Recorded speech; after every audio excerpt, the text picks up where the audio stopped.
What's going on, guys? Thanks for tuning in to another episode of the Red and Gold Standard podcast. We are here to be recapping the 49ers 34-31 defeat of the Detroit Lions in the NFC Championship game. It was a hell of a game. Before we get into it, if you guys are tuning in on X, make sure you hit like, repost of the post. If you're in on YouTube, make sure you hit like and subscribe. Comment your thoughts. We want to hear them. I got a panel with me tonight. As always, we'll start off with Mike. Mike, how you doing tonight? All is well, guys. Went out, just kicked some butt on the bowling alley, and now I'm ready to talk about how the Niners kicked butt at home against Detroit, man. And I'm going to complain about why I didn't see any of Ford Field in the second half. That was interesting, right? That was an interesting decision Fox made. But hey, I get it. I'm not mad at it. But all right, let's go, guys. Matt will not be joining us tonight. He's busy with the baby, so we will be holding it down. This was a hell of a game. But again, sorry, I'm getting ahead of myself. I got more co-hosts here. Christian, how you doing tonight? I'm good. Still feeling a little jet lagged. Shouldn't feel this tired right now, but I'm still jet lagged from Florida. So trying to get back to normal. Yeah, no, I hear you, man. All right, Dion, how you doing? I'm good, man. I'm good. Ready to talk about this game, figure this shit out, man, and head toward punching the Chiefs right in the mouth. That's right. Brandon, how you doing? Doing good, man. We are now, what is it, Wednesday right now? Tuesday? Mm-hmm. Wednesday? I'm on vacation right now, so I don't know what day it is. But It's Wednesday. 3 days out of us advancing to the Super Bowl. Feeling good. I'm excited. Let's get right into it, Zach. Hell yeah, man. Hell yeah. All right. So it started off ugly. I'm not going to lie. I mean, the Detroit Lions go 4 plays, 75 yards, straight down the field and punch the 49ers in the mouth. I think there was only one pass, kind of like a little pass out to the flat Sam Laporta. Other than that, all runs, and they score early. And we're all thinking, I mean, at least I know I was, crap, here we go. The run defense that we saw versus the Packers is creeping up again and acting up. Mike, I'll start with you. Jameson Williams runs that in like 40 yards or however long it was for the score. What's your thoughts right after that score? I wasn't panicked yet. The Niners have been quite literally hit or miss on the opening defensive drive all year long. They come out and it's like a 3-and-out type of thing, or they get punched and then they settle down. So I wasn't nervous. And I had already had an appreciation for what the Lions were doing. It was like, all right, they're going to try to hit us with everything they got. And this is not sustainable all game. So I wasn't quite in a panic. I was a little concerned with the amount of broken tackles, but I attributed that to nerves. The guys got to settle down a little bit. I was upset that I felt like the team needed to settle down again after needing to settle down the previous week. But it is what it is. You can't control those circumstances. But I think we've all done some sort of competitive sports or something like that. And there is a such thing as nerves. So I expected them to settle down. Had not hit the panic button yet. Didn't like it with 4 plays. Didn't like the 4 missed tackles on the touchdown run. But it was what it was. And I was like, all right, we'll settle down. Still Niners by 20. I love the confidence. And I'll admit, I was a little, I don't want to say shaken, but I was upset at how easy that was for Detroit. But then again, I thought we've seen this kind of routinely from this defense. Unfortunately, we've seen an early drive go for points, and then they kind of tighten up. But we didn't really see that. Christian, I'll go back to you. The next drive, the Lions had, I'm pulling it up here, but it goes again, 12 plays, 45 yards after the 49ers miss a field goal for another touchdown. So not only did the 49ers not get 3, it's not 7-3, it's 14-0. The Niners are now down 2 scores, and we got Jake Moody in his head on the sideline. We're all thinking, shit, cut him right now. This kicker's useless. What were your thoughts after going down 14-0? Yeah, I was kind of, a little worried. I was like, oh crap. We're starting slow like we did against the Packers, and this team's a little bit better and they might make us pay. So I was definitely worried about it. I know, to start the game, I was kind of hoping we take the ball, go score, let our defense play with the lead. So I was a little worried too, because I was worried about our offense having to play down, 14 points. I worry that our offense gets a little stale and predictable when that happens. So I was definitely worried going down 14. I definitely, going into the game, didn't think the defense would play as terribly as they were.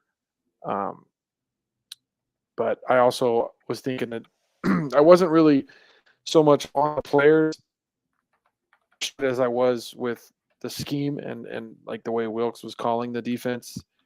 So I was just hoping that if we could make some adjustments, we could figure it out. So I was like, okay, well, there's still hope. There's still a lot of game left. It's still the Lions. We can still figure it out. They still find a way to let teams get back in games. So I tried to stay as positive as possible. Yeah, no, I mean, I don't blame you. We were all kind of pissed off in the group chat thinking like, what the hell is this? And unfortunately, it got worse before it got better because, or I guess that's not true. The 49ers did finally score on the next drive, 8 plays, 75 yards. We saw Purdy hit Debo, hit Juszczyk with that beautiful kind of broken play thrown across for 23 yards. And then 3 McCaffrey runs later, the 49ers in the end zone. It's 14-7. And I know I'm thinking, all right, now we're going. Now we got a game. It's a 7-point game. They're going to be all out from here. Similar to last week versus the Packers. Once Purdy finally hit George Kittle on that touchdown pass, I'm thinking, okay, here we go. They figured it out. Now we're going to see points every drive moving forward.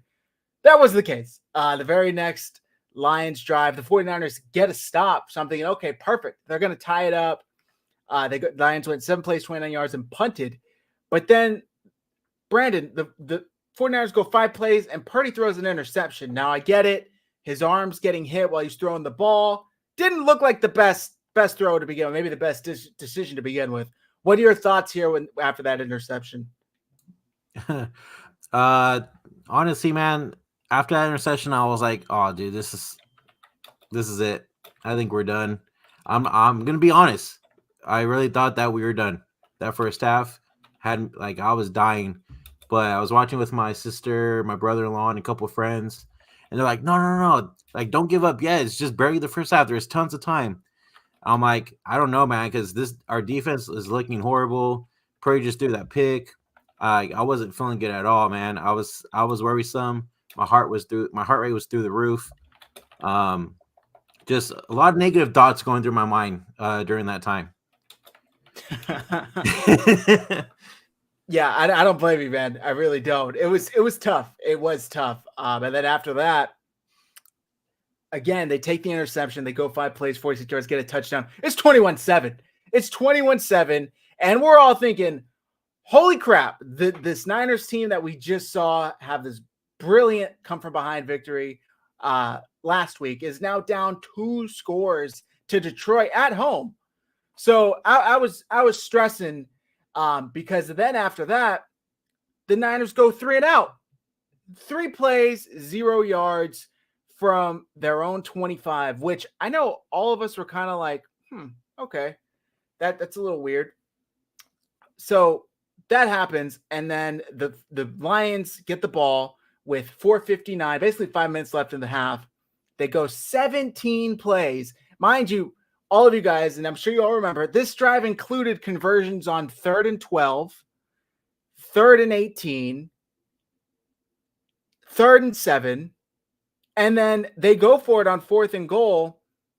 Or excuse me, they get stopped on 3rd and goal and then end up kicking the field goal on 4th and goal.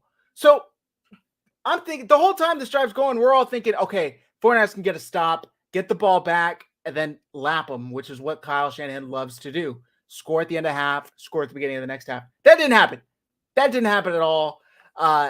Dion, what are your thoughts when the Lions converted on those 3rd and forevers and then end up with a field goal and basically drain the clock? It basically felt like we just couldn't stop them. It was like we would get them to 3rd down, and it got to a point in the first half where I just was like, well, they'll convert again, and they just kept converting. It was just frustrating to watch the defense get them to that point and then wind up not being able to shut them down. That I tell you right now, man, watching these games put some age on you. You'll get a couple more grays messing around with the 49ers. These last couple of games has just been heart stoppers. But the thing was right at the half, it was like, okay, somebody in there has got to say something. Somebody's got to do something to get this team ready, because it never makes sense. I know a lot of people don't like, say, oh, well, this team doesn't need a rah-rah guy. Somebody did something. I don't care whether it was Nick Bosa, he guys knew he could do, or whether it was Fred with his fiery starts to the game when he huddles everybody up. Whatever the case, somebody did something. I don't know if it was Kyle chewing everybody out. I know somebody said that Kyle was whispering to Wilkes about his defense in the first half. But honestly, Wilkes could have looked at Kyle and been like, don't talk to me about my defense. Talk to me about your offense. Don't come over here and tell me what to do, sir. Because your offense ain't looking that much better than my defense. So I think you need to check yourself too. While we're over here, struggling, y'all ain't looking much better. But yeah, it was frustrating, definitely frustrating when you saw them continually convert on third down. And I was just like, my thoughts going into the half were, if the defense cannot pick it up and figure out how to stop this run and shut this team down, we basically did everything for nothing. We can't say nothing to no other team, no Cowboy fans or nothing. You know why? We're going to be at home sitting there watching just like their ass. What I thought about watching this game was the reason why the 49ers, we've experienced so many heartbreakers in the playoffs, whether it's with Harbaugh versus the Giants, versus the Rams a couple years ago versus Philly. Well, I guess Philly doesn't count for this analogy, but it's because they haven't had any of these blowouts. They've all been close games that you think, if this one play goes differently, if this dude doesn't have a punt go off his knee, if, he catches the interception. But I'm sitting there watching this and I'm like, there's absolutely no, if this one or two things, they're getting whooped. They're getting out physicaled. They're not setting the edge. We got wide receivers blocking, Chase Young and Nick Bosa. It was just completely unacceptable. So the 49ers get the ball after that 17-play drive with, conversions on 3rd and 1,000,000 2 or 3 times. And they have no choice but to take a knee. So they take a knee. They go into half down 24-7.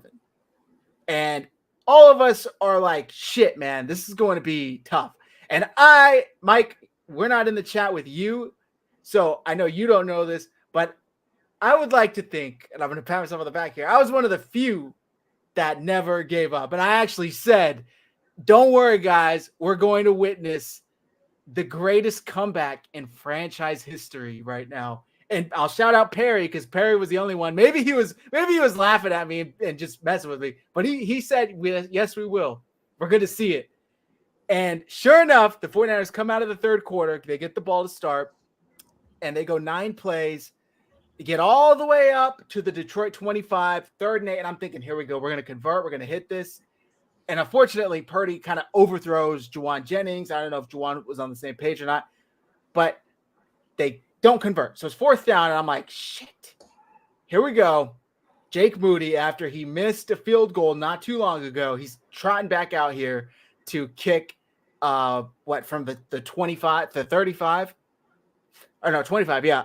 But he makes it. And I'm like, okay, we got a game. It's 24-10. It's 2-score game. I would have much rather have been 24-14, but I'll take 24-10. It's not that much different. Mike, I'm going to go back to you. After they get the field goal, what are your thoughts? Are you still very confident? Are you maybe a little less confident? How you feeling? I was confident. So I did do a halftime show live, and I started ripping the 49ers, right? And the person that I was on with, I don't want anyone throwing any unnecessary hate that way, was like, yeah, this game's over, blah, blah, blah. And I'm like, come on, we go out there. Like, I was with them. We ripped them. But then I think that the viewers started to be more Lion fans in there. It was almost 900 live viewers on the halftime show. I don't get that kind of support on lives. So I knew it was people ready to come in and hate. Yeah. So then I had to, get back in my bag at the very, very end of it. Oh, just so y'all know, it's still Niners, baby. We're not going to win by 20, but the Niners are going to come back and get this one. And what you wanted to see was some control on the offensive side of the ball, right? And I was okay with losing at that point. I'll be honest with you. Not that I wanted to lose, as long as we showed fight. Just don't lay down. You know what I'm saying? Don't tuck tail.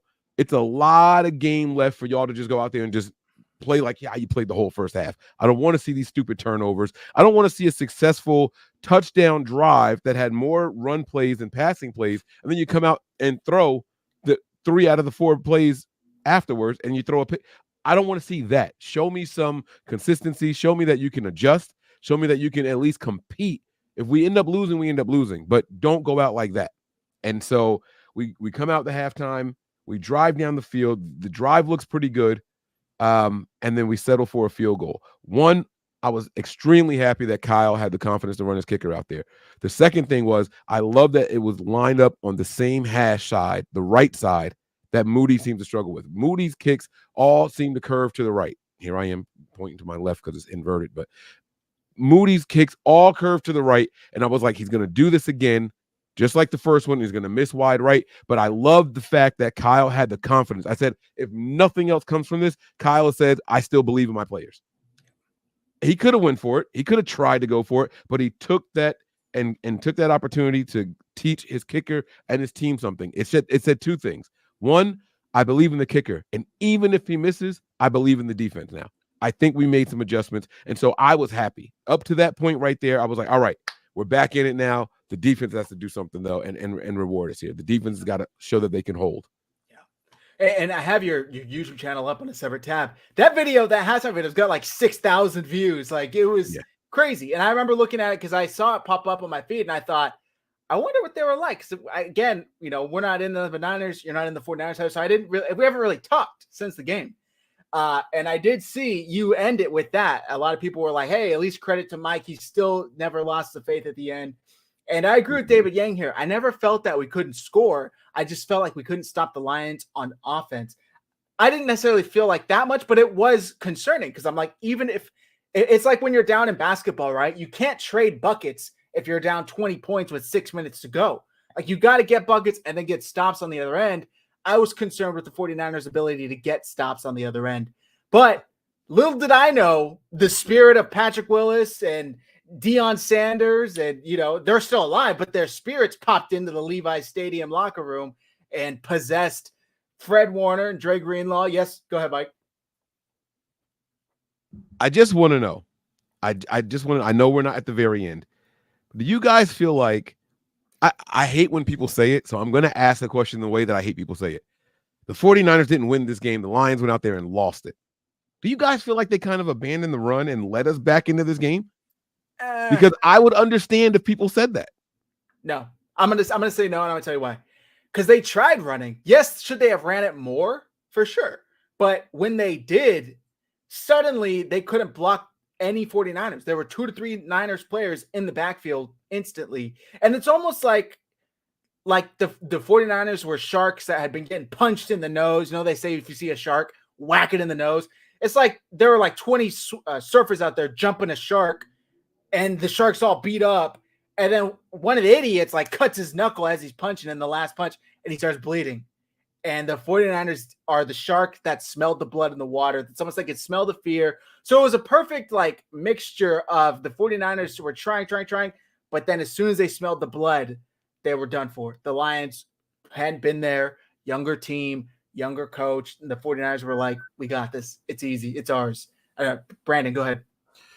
Don't you guys think it's kind of weird too how Journey was out there at halftime performing Don't Stop Believing as well? And then out of nowhere, Niners just showed up and started balling out. I thought that was kind of interesting. It is a good point. Yeah, and not only that. Oh, go ahead. I'm sorry. No, go ahead, Mike. You got it. Not only that. So we were live on our Patreon the whole game. And I swear to you guys, I queued up this thing. I did not see the halftime show. I didn't hear Journey out there or anything like that. But what I did queue up, I don't know if you guys remember years ago, that little basketball team that was doing the I believe. Yeah. I believe that. Bro, I played that shit over and over and over in the second half, because every time we scored, I was like, guys, we got a shot. We're closing the gap. Oh, we're down by 1 score. Oh, it's a tie game. I was banging that joint, and I played the video at every commercial break because I sincerely felt like we got them. We got them on the ropes. Like, this is it.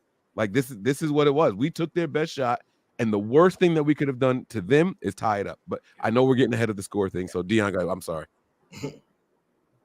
All I was going to say was the 49ers have a lot of musical fans, if you know what I mean, okay?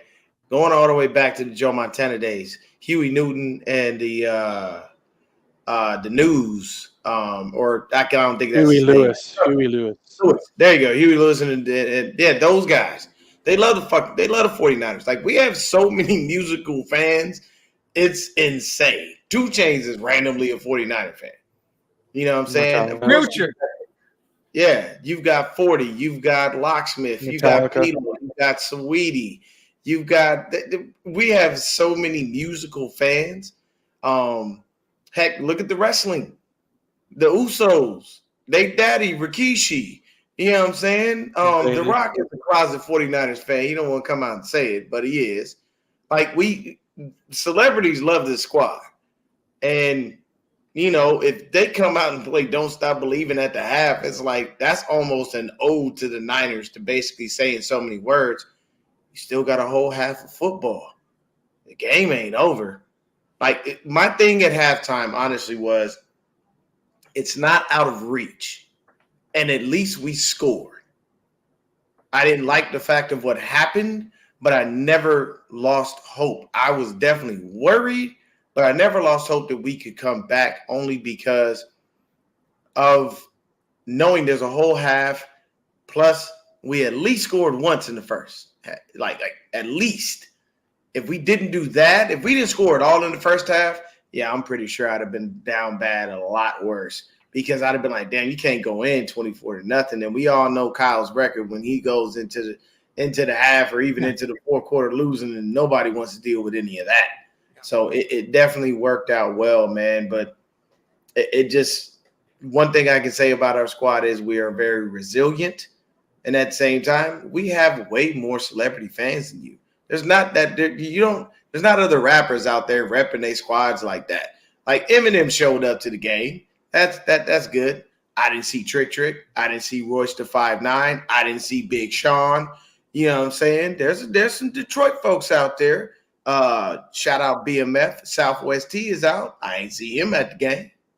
I'm just saying, there's people in Detroit that could have been there, and Eminem was the only dude that showed up for him. Yeah, I gave back to Zach, man. Yeah, no, it was funny. And by the way, we saw the pictures of Eminem giving the bird to the fans, and the fans giving it right back. But yeah, look, this game was crazy how fast it switched. And it reminded me almost of the Eagles game, right? Where the 49ers go to Philly. It's this highly anticipated matchup. There's a bunch of shit talking on both sides. There's the what could have been in the championship vibes. And the 49ers lay an egg in the first quarter. It kind of felt like that, but as if only Philly had scored touchdowns each time they went down, instead of the 49ers holding them to field goals. Unfortunately, they couldn't this time, but that's all right, because it just made the comeback that much sweeter. So after the 49ers get their field goal to start the third quarter, the Lions go 8 plays, 47 yards, down to the San Francisco 28. And it is 4th and 2 at the 28. Mind you, they're up 14. Another field goal puts it back to 3 scores. For some reason, well, I shouldn't say for some reasons, because that's just his DNA. He's Dan Gamble. He goes for it. And when the 49ers couldn't stop a nosebleed, they passed the ball.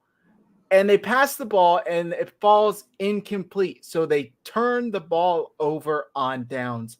And the 49ers get it, go 5 plays, 72 yards, and that is the play, that is the drive, where the miracle, the Ayuk, whatever they're trying to call it, the deflection, the immaculate deflection, the Ayuk, there's a ton of names for it. The catch 5 or 4, whatever the hell we're at now. The Brock Purdy drops back, sees Ayuk out there with, Vildor in coverage, and he throws It was an accurate pass, maybe a little overthrown, but Vildor did bump Ayuk to where it would have been overthrown.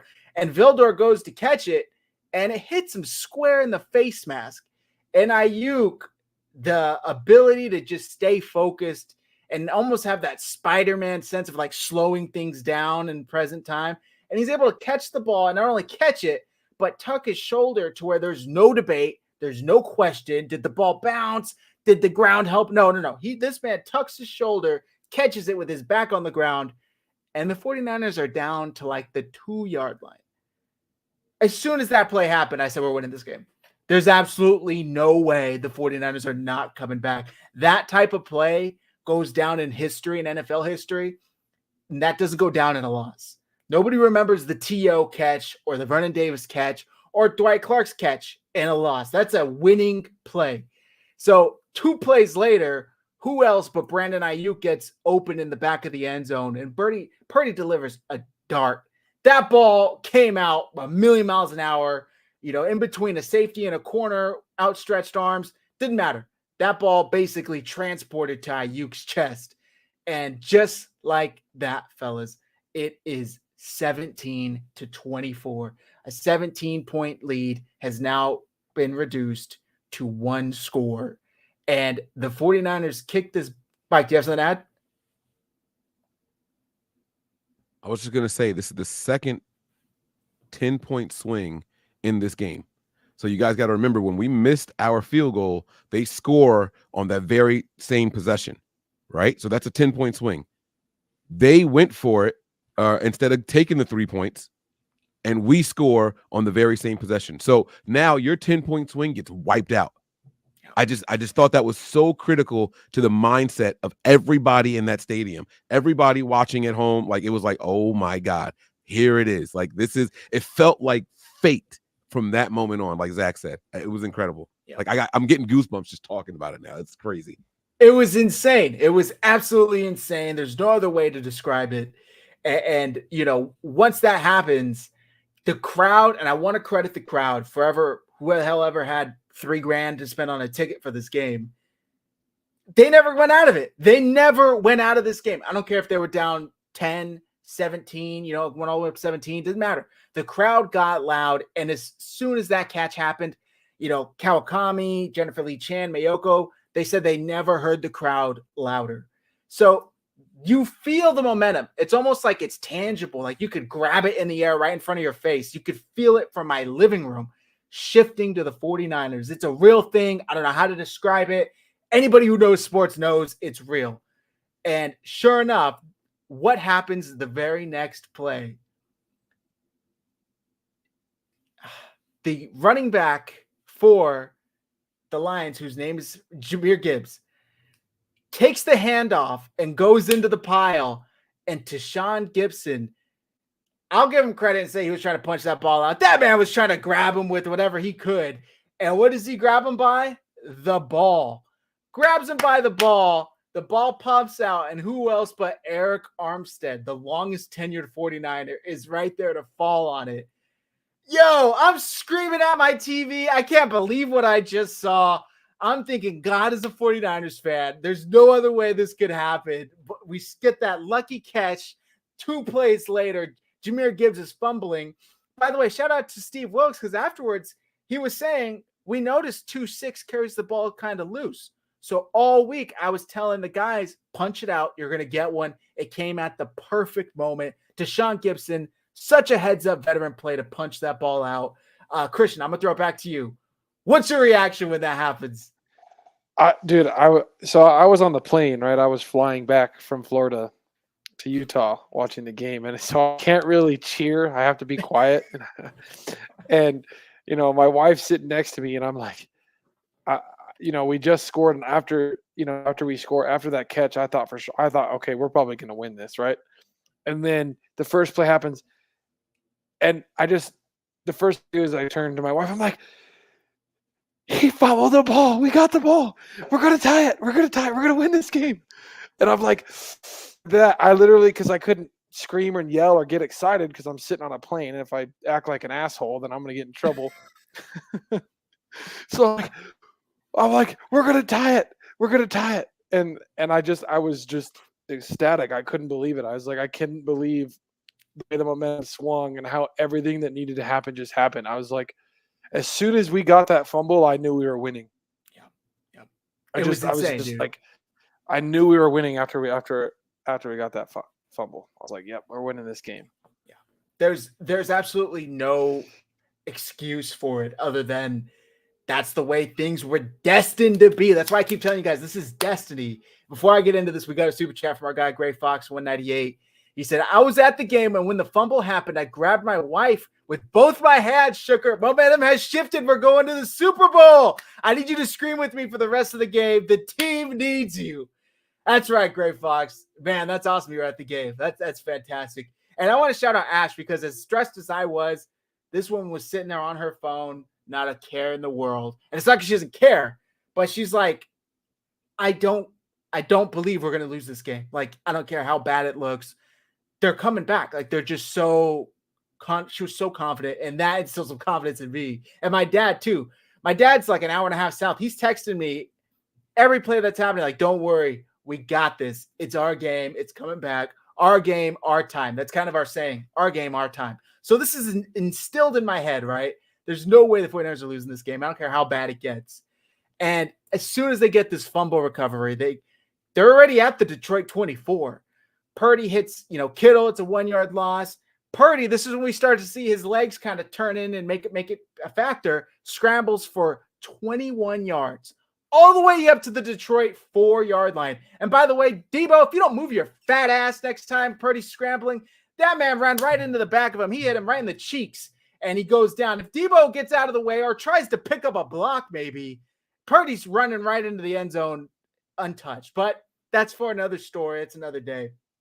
So he goes down all the way to the 4-yard line, and one play, Debo gets kind of the end around, gets all the way to the 1. I thought for sure he was getting in. Lions did a good job. But 2 plays later, McCaffrey punches it up the middle, and suddenly it's a tied game. It's a tie game. This 24-7 game. And somebody commented in here earlier, 8 minutes. It took 8 minutes for this game to turn around and become a tie game. And Ian Sharp put it here, 27 unanswered points. 27 unanswered points. This is like Madden shit. This is like shit I haven't seen in life. And I love how they're like talking about how like, yeah, this has never happened before. Well, actually, the Niners did it one time in 2012 to the Falcons. But other than that, like, can we stop acting like this is not a big – I feel like I've been gaslit for an entire, like, year and a half now. Like, Purdy's not that good of a quarterback. 17 points. 7 points isn't really a comeback. We just witnessed the biggest comeback in NFC Championship Game history, and it would be the biggest if it wasn't for ourselves. Like, we did it once earlier, and if not for us, nobody's done this shit. So stop gaslighting me. This is a hell of a comeback. It's never happened before outside of ourselves. So this happens. Go ahead, Dia, please. So let me say this, man. To all of you people that watch Fox, and watch old Skip Bayless, surrounded by all those brothers, and the only person on the show that seems to like to defend us is Mr. Richard Sherman himself. Keyshawn, I'm going to need you to shut up and stop trying to talk about how bad Purdy is. Ryan Clark, you had to eat your words. You know what I'm saying? Shout out to Pat McAfee, continually defended Brock. You know, there was an ex-49er who defended Brock as well. And he said he's not in the game managers club. He said he's not allowed because he doesn't do game manager things. When Alex Smith, the king, the unofficial president of the game managers club, comes out and tells you this young man doesn't belong because he's too great, that tells you something. At the end of the day, what you got to stop doing, people, is knocking greatness when it's right there in your face. You see it. The number one thing that I love that Brock did, because I can tell you right now, he was pissing me off in the first half. You know why?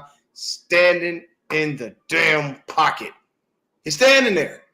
Stop standing there. The pocket's collapsed, bro. It's time to move.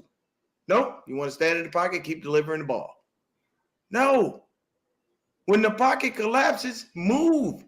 You're actually pretty good on the move. Last time I checked. Kyle, why didn't you bootleg Brock a little more? He's really good at that.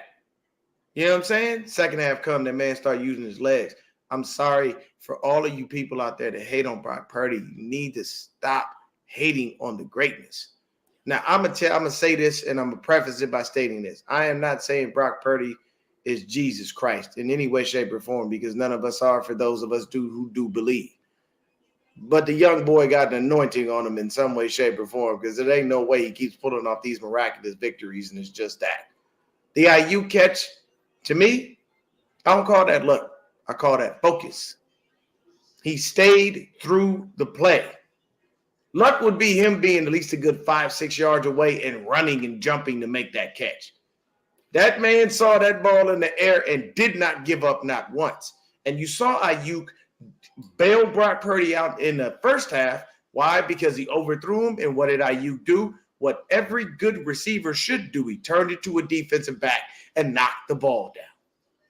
So my thing is, if you can do that, and you can go into the second half knowing you have a real daunting task and come out on top and not waver, like, come on, people, what else do you want? The man leads the league in all of the statistical categories that say you throw the ball over 20 yards, all kinds of stuff. And you still have a continual doubt that this young man is the guy. I don't need him to be Patrick Mahomes. I don't need him to be Tom Brady. I don't need him to be Josh Allen or Lamar. I need him to be him. So while everybody was defending worthless Jimmy G and calling him Hemi G and all that stupid crap, that he was never him. If you want to call somebody him, it's Brock Purdy. And I call him Brock the Glock because I ain't calling him none of that other stuff other people be calling him. I ain't calling no other man that ever in my life. I can't do it. Sorry. But you have to see the greatness in front of you and stop acting like you blind to it. Like, you can be bad all you want, but the continual hate, what else does this young man, if he goes out and win the Super Bowl, I guarantee it's going to be some bullshit. It's going to still be, oh, well, you know, he didn't do this great. Well, he didn't do that great. What are we talking about? The young man figured out a way to start bringing us back in games. So that narrative is shut down.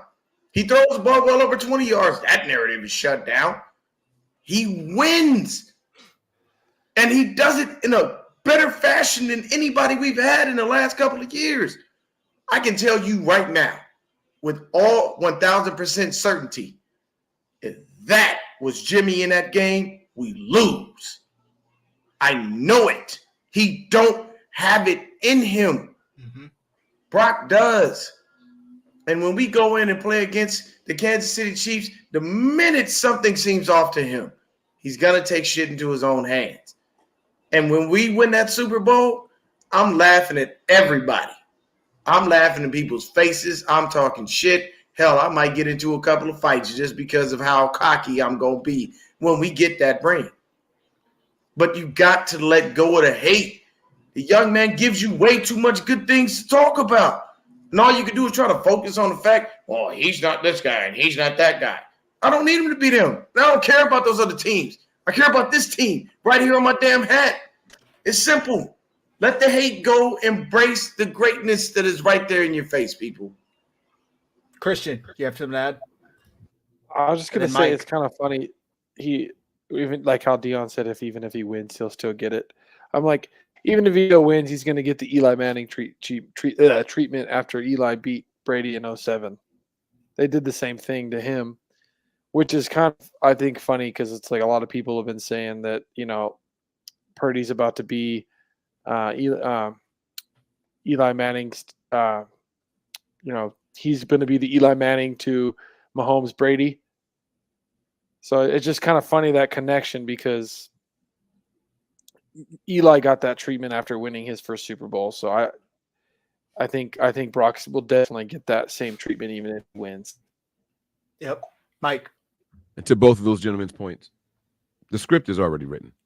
We go out there and we win this game. They're going to say, well, Christian McCaffrey had 150 yards. Debo had 100 all-purpose yards. You know, like it's already written. The better he does, the more they can credit other people. Because if Brock throws for 350, someone out there is going to have 100 plus. Someone out there is going to have 80 plus. You know what I'm saying? Like they're going to still attribute it to other people. We got to stop giving a fuck what they say. We got to just start laughing and people say, "That's how you feel? Cool." What did the other quarterback do in that game? In the same game, what did that quarterback do? Y'all want to take it away from him? Cool, I hear you. But what did the other people do? These guys didn't throw their own passes and catch them. Right? I saw one quarterback do that this whole postseason, and he went home with his ass went home, right? Like that. So if that's what y'all are going to hang your hat on, him not being able to throw passes to himself, then cool. You have to admit at a certain point you're just hating, but we have to be ready for it because that's all they're going to do. And shout out to the ladybugs that landed on Brandon Ayuk. Hell yeah, man. So yeah, talking about that, just a quick side note. I posted two things I want to talk about. One, I posted earlier, to be honest, Brock hasn't really been that impressive. I'm sorry. Like, until he throws a deep pass to himself in the corner of the end zone, it's nothing. It's not good. And that started an entire thread of people saying, I can't believe Brock still needs plays called for him. I can't believe Brock still needs a left tackle to block. Like, it's basically what these people are saying, like until he could do X, Y, and Z himself. And I want to talk about what Mike talked about there. The other game, which had the reigning MVP and the presumptive MVP, the quarterback play was pretty ugly. Outside of the opening drive where Patrick Mahomes made a hell of a throw to Travis Kelce where only he could put it, Patrick Mahomes had like 68 yards passing in the entire second half. He threw the ball 39 times and was 30 for 39, 241, one touchdown. Lamar, 20 for 37, 272, one touchdown, one pick. And these people are applauded. And I posted it earlier too. It seems like Brock Purdy is being criticized more after leading his team down 17 to a 34-31 victory than Lamar is for only putting up 10 points and in what was mostly a one-score game. Apparently that's just okay. That's just, it happens. But Purdy can play lights out for an entire half of football after, struggling in the first half. It makes no sense to me. And again, you know how they feel about Brock Purdy when you see who they compare him to. Well, Patrick Mahomes, well, Tom Brady, well, Peyton Manning. So you agree he's in these conversations because you're not talking about it if he's not. You're not saying, well, my Civic can keep up with that Lamborghini. That's not a conversation anybody's having. So you can tell how they really feel, even if they want to deny it and try and belittle Brock Purdy's accomplishments by who they compare him to. All right, let's get back to this game because after the 49ers. Wait, Lefty had a comment too. I saw. Oh, Christian, you have something to say? Christian, go ahead. Yeah, I just want to say, based off your point, really, we're going to see the epitome of all that when they give Lamar the MVP, and it's going to be the most statistically underperforming MVP in history because they refused to give it to Brock, right? Who was way better, or even McCaffrey, right? Who was extremely dominant as a running back. So everything you're saying is just going to be epitomized when they give Lamar the MVP. So that'll pretty much explain it all. They don't actually care who's the best and who has the numbers, right? They just all about the narrative. 100%. 100%. By the way, I want to address this real quick. Ravens were undisciplined. Ian Sharp says, I've never seen so many pieces of bait being put out there by a team and so many times the opposing team falling for it. The Ravens were emotionally, physically, schematically, psychologically baited, and they fell for it every time. From pregame, kicking Justin Tucker's shit away to Zay Flowers taunting, to Zay Flowers passing the ball. By the way, I don't want to see a single Niners player push that ball into the end zone with their hands. We've seen Chiefs do it in back-to-back games, cause a fumble, and cost the team 7 points. So nobody reached for that damn ball unless it's 4th and goal and you need it.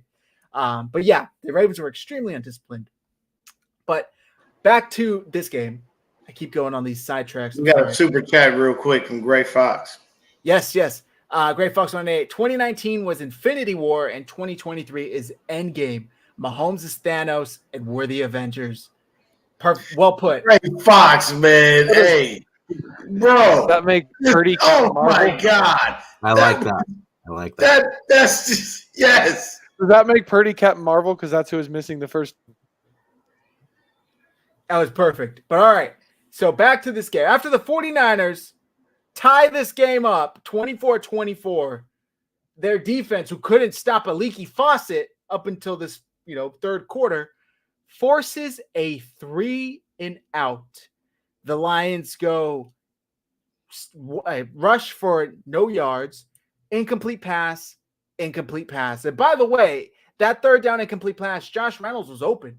It just bounced off his hands, if I remember correctly. So they go 3-and-out. The pressure's clearly getting to them.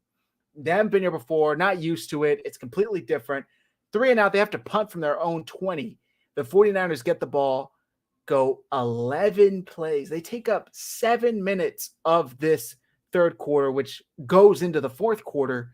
7 plays, 65 yards, in which we see more of Brock Purdy's scrambling ability. It was 2nd and 6. He scrambles for 10 yards. Unfortunately, he gets sacked twice after that.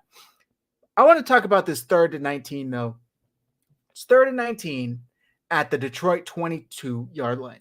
And the 49ers call a play I haven't really seen run before. Maybe I've missed it. But it's basically a shallow screen pass. So Deebo Samuel comes from the furthest right. Brock Purdy gets the ball to him, and he has McCaffrey, Kittle, and Ayuk, all lead blockers.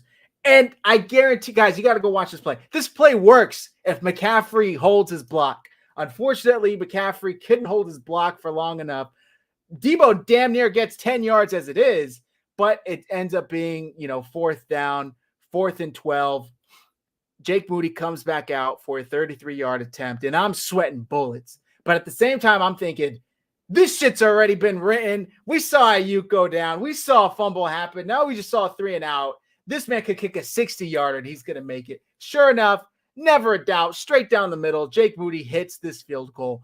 And gentlemen, at 9:52 left in the fourth quarter, the 49ers take their first lead of the NFC Championship game. The first lead. If you would have told me that Saturday, I would have punched you in the mouth. But they get their first lead with just under 10 minutes in the fourth quarter, and they punt this ball back.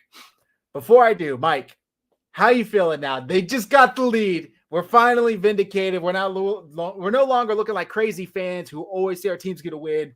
They just took the lead back. How you feeling? No, the game is over at this point. It is so far over. And you didn't have to take it from me. You have to take it from any of the faithful out there. You can go back to Dan Campbell pregame, and they asked him, how do you feel about this game? What's it going to be? Like, they're a good team. It's a well-respected team. It's a race to 30. Those were his words, not mine, not anybody that represent the 49ers. Dan Campbell's own words. It's a race to 30. Well, guess what, buddy? Guess what? Guess who got to 30 first? You guys gave yourselves a nice little lead, too. 24-7. And guess who got to 30 first? Sorry, not sorry. You put it out there in the atmosphere. You spoke it into existence. The game was over. I never had a single piece of doubt. I looked at how much time was left in the game. I said, even if they go down there and score, they can't stop us on offense. This game is over. This whole second half has been all us on offense. This game, I didn't care what they did and how they did it. They did not have a 9-minute sustaining drive in them for that game. I didn't care if they scored or not. It didn't make a difference to me at all. From that moment on, the game was over. I said, because no matter what happens, you go down there and you drive and you get a touchdown, you're giving the Niners the ball back with too much time, and we're going to win it. I had no doubt in my mind from that moment forward. It was over. So does anybody else have anything to share before I go to the next drive? No? Okay. All right. Go ahead, Christian. Go ahead. I can say I was still a little nervous. I was like, I was hoping for a touchdown. We got the field goal. Yeah. And then I'm like, all right, we gotta get this ball back and get one more score so I can feel comfortable. I was still nervous. Same. I was hoping for a touchdown. I'm like, they can't be able to stop the 49ers all half. They're gonna go down, go up. What would it be? 30. I just had the score here. It would have been, let's see, 24, 20, 31, 24. But instead, they're only up 3. Well, the Lions get the ball back, get a touchback, which shout out to Moody. We actually got touchbacks in this game. We didn't see him kicking dumbass kicks to the corner or short. They were all out of the end zone. And the Lions go 6 plays, 45 yards in 2 minutes. Deep pass to Jameson Williams for 22 yards. Montgomery, a 16-yard run. And then they get to the San Francisco 37. Jared Goff kind of checks it down to St. Brown on the right flat. And you see like 6 Niners within 2 seconds are on him. Fred Warner jumps on him. His feet aren't even on the ground. And this man's being taken along for the ride for the tackle. He's about 5 yards short. They officially ruled 3 yards short. So he got 7 before he got pushed back. And for some reason, down 3 at the 49ers 30, Dan Campbell says, I'll do it again. Dare me. I'll do this shit again. I will choke this game away twice. And he doesn't go for the field goal. He elects to go for it. Down 3 in the championship game with 7.5 minutes left. And the 49ers, shout out to Javon Kinlaw. I have not said that much. He played very well in this game. Didn't show up on the stat sheet. But the reason for this and other plays that went in the 49ers' favor is because he just completely blew up the middle of that line. And that man's forcing Jared Goff to roll out to his right. If you force Jared Goff to move from his pocket, 90% of the time it's going to be incomplete or interception. Go ahead, Christian. That play was all Greenlaw, though. Afterwards, yes. All I know what I mean, though, is like that was all, and it was really Wilkes. That play design. It was perfect. Defense, where they faked man coverage, made Goff think he was going to have Gibbs, and then they were going to try to pick Greenlaw, and it's not there because we go back into zone, and then you flush Goff out and he has nowhere to go. That was some nasty ass freaking play design right there. That's all I got to say. Like the chess match between that was amazing. Especially after, we've all critiqued Steve Wilkes, but even when everything's going as designed, this defense isn't really known for moving. It's a very static defense. There's not late rotations. The safeties don't drop. They're kind of just what they are. They're there. It's a complete opposite of the offense where there's, motion shifts. That's not the case in the defense. But on this play, Christian, you're 100% right. It was looked to be a, man, and then they switch at the very last second. Jared Goff's completely tripped out. I assume he threw that ball to St. Brown. It falls like 4 or 5 yards in front of him. He's lucky he didn't get picked. But it didn't matter because it was 4th down. The Niners get the ball back up 3. They have a chance to go up 2 scores. 2 scores after being down 17 points like 10 minutes ago. And what do? They do exactly that, gentlemen. They go 7 plays, 70 yards, take up another 4.5 minutes. And this is another drive where we see, McCaffrey 7-yard run. Purdy hits Debo for another 8 yards. McCaffrey 2-yard run. McCaffrey catches another 4-yard pass, and it's 3rd and 4, just about midfield. And Brock Purdy eludes a rusher, steps up, escapes, I believe, Anzalone, and scrambles for 21 yards. All of a sudden, insane. He gets all the way. Sorry if you saw me jump. The damn ad on ESPN just started going off. Scared the hell out of me. But he's going all the way down. He gets all the way down to, I just had it here, the Detroit 28. So 3rd and 4 at the 49, 21 yard. And George Kittle, I think, said it best. He scampers. He doesn't really run. He kind of scampers. He's like a water dragon. And that's exactly what it was. And what happens on the very next play? Well, Christian McCaffrey run gets 25 yards. And this is where we see Christian McCaffrey get tossed like on his head. It was kind of weird, but he gets flipped over right onto his head. And he comes up telling Kyle, give me a minute. I need a minute. No worries, because we actually have other running backs, even though Kyle Shanahan apparently doesn't know that until one gets hurt. And we see Elijah Mitchell come in for his only carry of the day up until that point. And he gets right into the end zone. And just like that, guys, the Niners are up 9, about to be up 10, because Jake Moody does hit that extra point. Because, of course, he does. and they're up 10 points with 3 minutes to go. How y'all feeling? Who wants to go? Who wants to go first? How you guys feeling once this happens? Dion. So I like what you said about Kyle not realizing he has other running backs, because that's what actually drives me up the wall. We have 3 viable options. It's baffling to me how you haven't mixed in everyone. And everyone keeps saying, well, if you got CMC, why would you? Why would you take him off the field? I do it just to confuse people. You don't know what you're getting with Elijah Mitchell. You don't know what you're getting with Jordan Mason. But from what I heard in training camp, I thought they were training those guys to do everything CMC could do so they don't skip a beat if one of them has to come in. So if that's the case, then why don't you use him? Elijah's actually healthy. And we all know when Elijah is actually healthy, he really does good things. But he usually isn't ever healthy, so we don't really ever get to see him like that. Mason has proven time and time again throughout this year he's well worth giving a couple carries to. So do I get it? Sometimes, but most of the time I don't. And the end of this game just showed you that the team is resilient. We will never give up. We'll never say die. We're not going quietly into the darkness, that we were going to punch our way out of this. This was a heavyweight fight, and we had to slug it out. The first couple of rounds, we was getting our butts whooped. And then after that, you know what we did? We Tank Davis did. We gave you them first couple of rounds. Now we done figured it out. Now I know how to go for my kill shot. And my favorite play of the game was just watching C.J. Gardner-Johnson be buried into the ground by the stiff arm. You're waving goodbye at halftime. Bozo. Oh, idiot. You'd never wave goodbye at halftime. Ever. Because it's only halftime.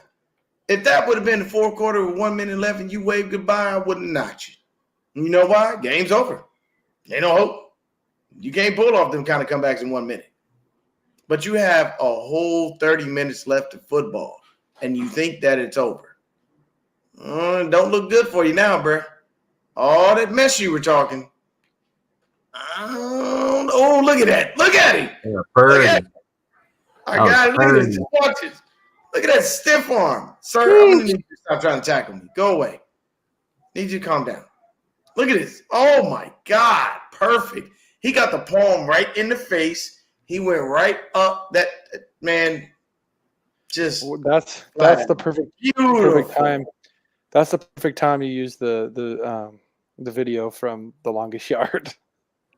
I'm telling you, man, that's how a white man runs a football. And BA, I'm gonna tell you right now. Your bum ass down. Right. BA himself is a monster. And thank God that man got arms like an orangutan.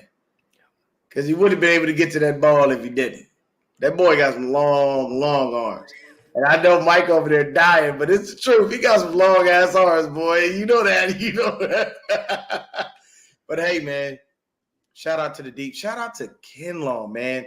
I don't know what's been going on with this kid, but I think the fact that he is rotational has helped his career because he is now finding a way to make plays. And he has just been quietly balling. He ain't had to say nothing, do nothing. He just comes in, does his job, and keeps on pushing. And I love every second of it, man.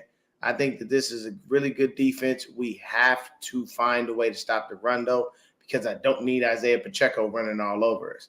But I'm telling you right now, man, toward the end of that game, when I saw everything, the only thing that probably disappointed me was that last touchdown that we gave up. But knowing that it actually didn't hurt us and there was no real hope for them to come back, it's like, all right. But I love how B.A. fell right on top of Kittle. You are not about to pull a Dre Green off. Lay your ass down and stay down.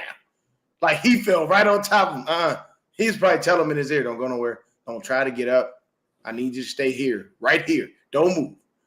And that's how we sealed the deal, baby. Yeah. So, Mike, do you have something to add? I wanted to defend Kyle a little bit, and I don't normally do this with the Christian McCaffrey thing and why he won't rotate people. In a must-win game, and just how things have been going, we have to remember that we all watch football and we want to see like mano a mano, right? We believe like our roster is better than their roster. Let's just go toe to toe and overpower them, and we have good depth and we can run the ball and all that. But Kyle's game isn't just my guys versus your guys. It's psychological against the opposing defensive coordinator. And so when you run a guy like Christian McCaffrey out there, you have to be mindful of, is he going to go out? Is he going to run a route? His hands and route running are better than those of Elijah Mitchell, definitely better than Jordan Mason, right? So it's like a psychological thing. I get it. Now, when the game is closer, you know what I'm saying? When we're playing one-score games, I understand that. Like, Kyle, come on, let's mix them in. Let's give CMC a rest. One, if CMC is wired like the way I think he's wired, he's like, bro, I'm not tired. What are you pulling me out for? You're going to have to like really pull this kid off the field. But the second thing is, I feel like Kyle feels he might be tipping his hand a little bit. He's not going to have Elijah Mitchell running out a lot. You know, if he lines up in the backfield and then, all right, break him out wide, motion him out, and have him running a route where the ball is actually going to go to him. You know what I'm saying? So I think Kyle likes to play these psychological games, and it's just another thing, one more little tiny factor that opposing defenses and coordinators have to keep in mind with him on the field versus any of the other guys that Kyle could use to spell him. Now, if we got a 2-3 score lead, even if we got a small 10-point lead, right? Like we had, then it's like, cool, go ahead and use him. But I kind of understand Kyle not pulling him out in this game until he absolutely had to, and then letting Mitchell go out there and seal the deal because he didn't have a choice at that point. Okay. All right. Comment here. Yeah. Lions were trying to hurt Purdy. Did you guys see him stepping on his knee? There was a video going around. Could be deliberate. In my opinion, it looks a little deliberate after Purdy scrambled. I think that last time, I forget which Lions player, Brian Branch, maybe he's kind of running up, and he could easily have not stepped on his knee. He does step on his knee. Purdy walks away. His whole socks ripped and his legs bloody. There was another play earlier where he took the back-to-back sacks where Houston, Purdy's already down, and Houston goes and not only falls on him, but helmet to his face to the point where Purdy had a bloody lip after. It was a pretty, I guess, what do you expect from a team who's coached by a man who's telling them to bite kneecaps and take ankles and whatnot? I know he didn't mean it literally, but it's like, if that's the mentality, maybe that's what we're seeing here. So luckily nobody got hurt. We all got out. And by the way, I just want to end this little segment with CJ Gardner-Johnson was the lowest graded player with the PFF score of 33.9. He talked all that shit all year. Yep. Told Debo, you can't stick with me. You're a running back. You can't run routes. Well, one of them had a good game, and it wasn't CJ, GJ, whatever the hell they call his ass. So have a good offseason, bozo. Waving to the crowd at halftime. I posted, he's just going to Cancun early. And I was just announcing his exit. He's taking off. So, yeah, Dion alluded to it. The Lions do get the ball back. The 49ers at this point are just playing a prevent defense. They're up 2 scores. Nothing matters. The Lions go down to the red zone, run the ball on third down like idiots, and they have to call their timeout. They do score on fourth down, but now they only have 2 timeouts. So the 49ers only have to hand the ball off twice, and then they can take a knee because they can't stop the clock after that. I skipped ahead. They do the onside kick. It gets pushed forward. Luckily, Kittle recovers it. It would have been illegal touching either way. I thought it was sweet poetic justice because 2 years ago, if y'all remember, week 1, George Kittle fumbled that onside kick, and the Lions recovered. Not this time. Kittle fell on it. It was sweet.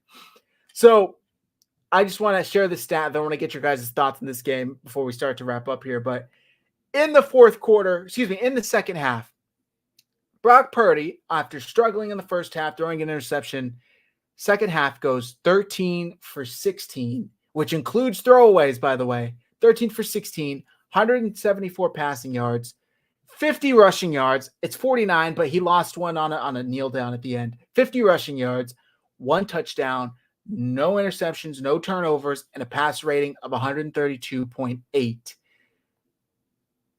Lights out. I mean, lights out when you had to have it, when every throw, every possession, everything counted. Brock Purdy was as good as you could ask him to be. What were your guys' thoughts on it? Mike, we can start with you. What were your thoughts on Purdy's second half performance? Yeah. Purdy's second half performance made the 49ers the most dangerous team in the NFL.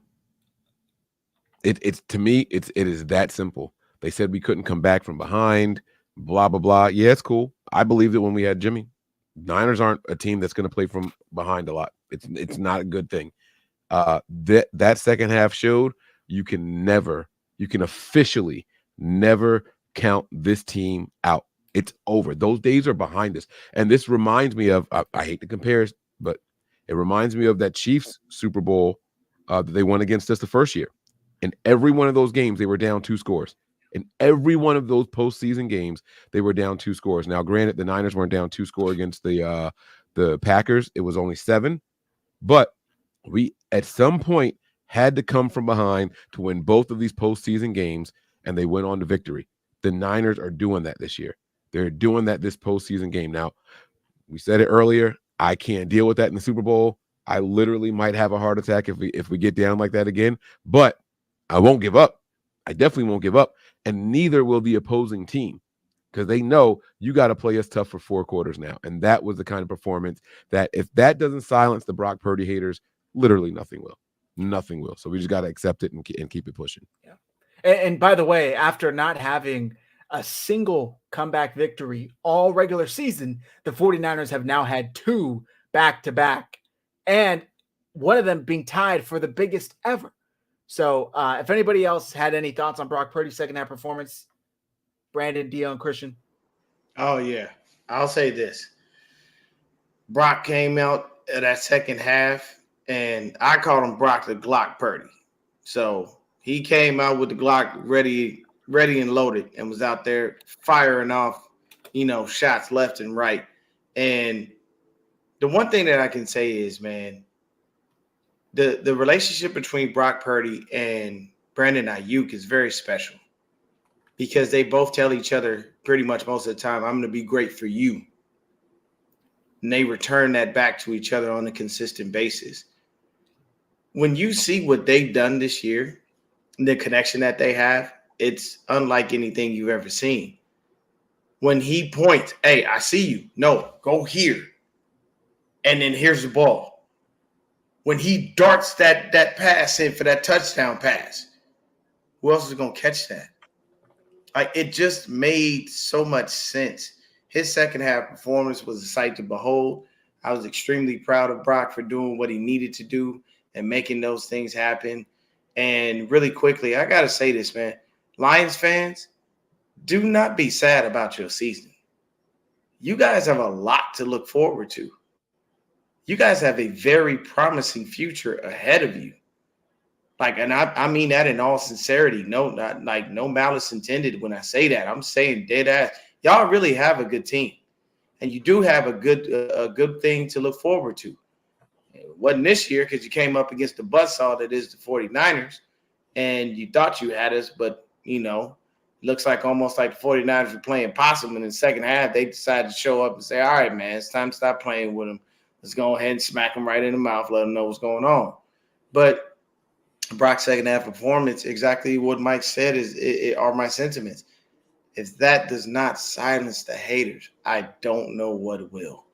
He could go, just like Mike said earlier, he could go into the Super Bowl and throw 450 yards and 5 damn touchdowns. And it'll still be about who caught the touchdowns. And it was Kyle's scheme. And, well, look at the line. And look at Debo, look at Kittle, and look at that. It'll be everybody else but him. And I'll never understand it, but I'll tell you this. Ayuk ain't screaming deep ball me no more because it's happening. Hell yeah. Hell yeah. Before I get Christian Brandon, I just want to share this real quick. Yep. In the second half, Brock Purdy threw for 150 yards or more, rushed for 45 yards or more, completed 80% of his passes, averaged 10 or more yards per rush, had 0 turnovers. No other quarterback in the last 30 years had done all of that in a single half of football in the regular season or postseason. Shout out to Opta Stats for that stat. So not only do the 49ers have a tied for biggest comeback ever in this championship game, Brock Purdy set records too by having that second half performance. It was just amazing. It was amazing. Can't believe what we saw. Brandon, go ahead. No, I was just going to say Brock had one phenomenal comeback in the second half. Ain't nobody thought of him running how much he did in that game. And people, and especially in the media, were saying like, man, he looking like Lamar Jackson out there the way he running. So, this makes me happy. I'm excited to see him in the Super Bowl. And going back to the critics bashing on him, it's still going. Now they're saying he has to win the Super Bowl to shut the critics up. So, I mean, it is what it is. Screw what the media says. We know what our quarterback is, and he's phenomenal. Point blank and period. Yeah, well said. Christian, do you have anything to add? Yeah, the only thing I thought after the end of the game, I was like, that's the comeback kid right there. Ice in his veins. That was that guys that said those exact two things. And I think my favorite nickname that I've heard so far for Brock, though, is on the Carton show. Greg Carton, he calls him the Machine. I freaking love that nickname.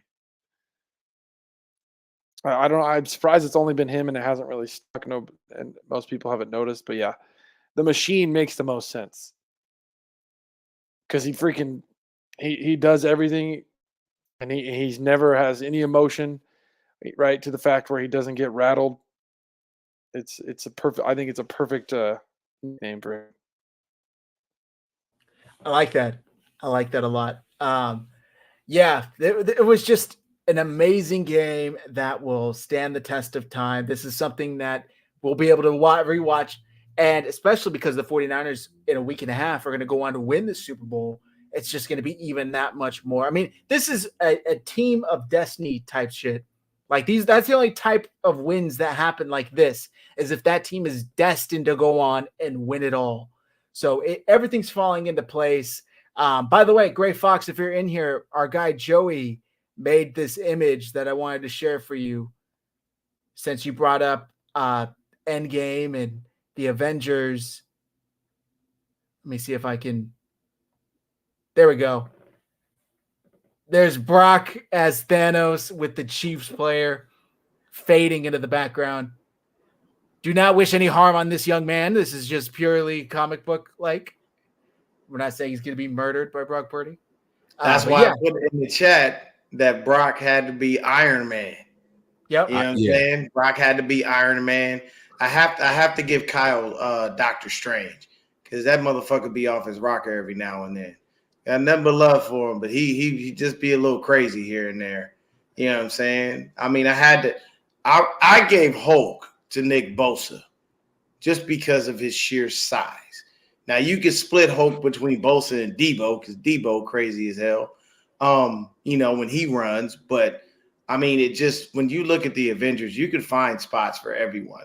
And I'm sorry, I made Dre Greenlaw is Black Panther. I had to give him that.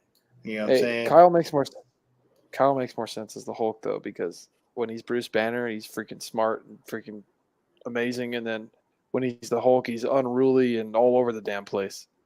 Well, yeah, no, I can't give him that, only because the reason that I gave him Doctor Strange is because though Doctor Strange may have a couple moments where he's off his rocker, he's extremely intelligent. And Hulk is intelligent when he is who he is. But here's the difference. Hulk has always been, as Bruce Banner, he is a quiet, reserved individual. Who is Nick Bosa? Quiet and reserved individual. But you wouldn't like to see him when he's angry. Mike, Jerry did add. I'd call Bosa more Wolverine, but. Well, I just wanted to point out in the graphic, he wasn't Thanos. He was Iron Man with the gauntlet on. Thank you. You're right. I just wanted to point that That's out. why I like it. Perfect. Yeah. All right. Yeah, and Mahomes was Thanos disappearing. That was It's all that. That's beautiful. So the 49ers are going to the Super Bowl. Perry and I did a very quick wrap-up show just because we had so many emotions that we had to get this out. But this was kind of a more in-depth recap of the game. By the way, Purdy has now thrown with the playoffs included. I just had it up, but he's over 5,000 yards on the season if you add the playoffs, which, by the way, he didn't play week 18, so it kind of only is one extra game for him. 5,005 total yards, 35 total touchdowns, with the pass rating of 109.5. It's insane. When I saw this stat earlier, let me see if I can find it, but when Steve Young and Joe Montana each had a passer rating over 100, they went on to win the Super Bowl, and they were both Super Bowl MVP. Here it is right here. Let me show it, and then we'll start to wrap up. Highest pass rating in a single season 49ers history, 112.4. Joe Montana in 1989 won the Super Bowl, won Super Bowl MVP. 112.8. Steve Young in 94 won the Super Bowl and won Super Bowl MVP. This year, Brock Purdy, 113. The Super Bowl is there to be won, and so is Super Bowl MVP. So we'll revisit this in a week and a half, and we'll add that little asterisk there by his name when he wins Super Bowl and Super Bowl MVP. All right, guys. Anything else? Go ahead, Brandon. You guys more excited for this Super Bowl than you were in 2019? Yeah. Think it feels more right this year. I don't know. I don't think anybody was. I feel We better. dominated the Packers going into that Super Bowl. I feel better about this Super Bowl because of the quarterback we had.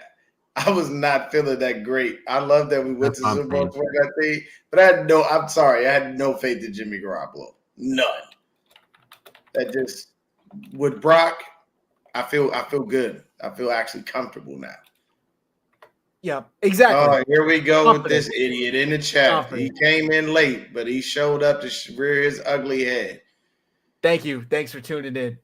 All right, that's going to do it for tonight. I appreciate all you gentlemen joining me as we recap this insane comeback, come from behind win. The 49ers are NFC champions, and they're going to the Super Bowl. Mike, please. I just want to know at halftime, did you guys do anything or change anything, like any superstitions or anything for luck, like pulling for your team? There's a video going around of this guy named Kyle standing outside getting destroyed by mosquitoes.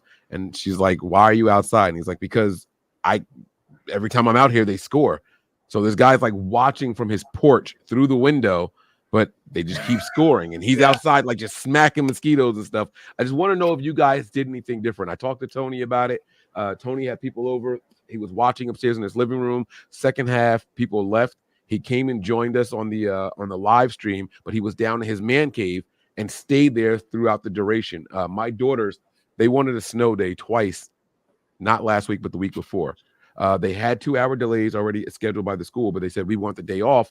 So someone in their school, a teacher, said that if you wear your pajamas inside out, you put a spoon under your pillow, and you do a snow dance, then maybe we'll get the days canceled. So those 2 days of the week, my daughters did that, and it worked, and they got snow days the next morning. So when they were going to bed at halftime, I told them, hey, put on your pajamas backwards.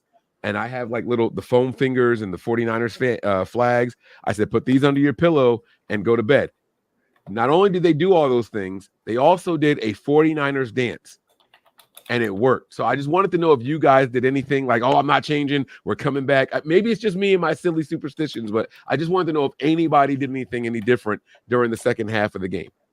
Yes, 1,000%. 1,000%. I wear rings. I have multiple rings. I change my rings when things aren't going good. I'm kind of rubbing them. I have socks. I got Niners socks. I put on a different pair of Niners socks. Previously, it had been my jersey, right? I would wear a jersey until they lost, and then I would change it. But since my dad got me, this stitched Purdy jersey, I've been rocking that, and I thought I can't change this because he's going to bring us there. So I stuck with the jersey, changed my rings, changed my socks, and sure enough, it did it. And my dad says right now, he started praying. He said, my aunts and uncles that have passed, they're Niners fans, so he was asking for a little supernatural help. We got it. Took care of business. Saw Bonte over there praying at Levi's Stadium. God answered his prayers. So it was fantastic. It really was. Did you guys do anything superstitious? Is it just me? I had my Niners sweatshirt off in the first half, and I was like, you know what? Fuck this. I'm gonna put it back on during halftime. And sure enough, I mean, it worked. The only thing I did was so I watched the games at Varsity Tavern on Mill Ave with the AZ Niner Empire. Shout out to them, man. Great people, great. It's like this. We take over that bar. It's literally right down the street from ASU Stadium. I think the only thing I did that I probably would consider superstitious is one of my guys there. He lost his daughter last year, and he felt like this season, was our season. And I came to him and I said, "Hey, man, we're gonna need a little help." And he looked at me and he said, "She's got us." So when we pulled that W off, I was like, he looked at me with tears in his eyes, and I cried with him. And I was like, there it is, man. There it is. And we just, I just embraced him for a minute, but it's probably the closest thing I did to superstitious. Other than that, I was just in there, I was being the rah-rah guy. I was all over the bar, like trying to make sure people's spirits was up. Let's get it. We good. We all right. We're going to make it. Yep. And the only thing I really wanted to do, there was a Lions fan. She was heckling the whole time during the first half. And when we started to come back in the second half, magically she disappeared. Of course. Like I looked, she was at that same table, holding it down, talking trash, running her mouth. And when we scored, I ran over there to look. She was gone. I said, "Oh, okay, all right. That's how we gonna do. We gonna pull a CJ." Yep. And then just like that, cover you out. I could see all 5'5" of Dion running over there with a big smile on his face. I do. Hey, look. Hey, sir, put some respect on my name. It's 5'6", motherfucker. 5'6", my bad, man. Hey, don't take an inch away from me, damn it. I'm already short as it is, man. Damn. She was representing the Lions the way they were representing on Fox, man. Second half, I don't remember them showing the stadium a single time. They didn't show that Ford Field a single time during the second half. Because it was quiet. You could hear a pin drop. Because Lions fans were leaving before the game was even over. Yeah. It was crazy. They saw that. Those, I'll say this, those fans that were leaving, they knew. They were like, man, they didn't have that ultimate confidence. They were like, look, it's the Lions, bro. We probably going to screw this up. And when they start seeing it fall apart, yeah, we go. It's just like the saying, I'm not superstitious, but I am a little stitious. And that's exactly all it took. I needed my different rings, my different socks. All right, I'm going to end it with this that I've shared in the chat. I post on X, but I think it's just perfect. And it perfect ending with a little bit of superstitious. Tom Brady, the only quarterback to beat Patrick Mahomes in the Super Bowl. Brock Purdy, the only quarterback to beat Tom Brady in his first NFL start. The powers from Tom Brady were transferred into young Brock last season in Santa Clara.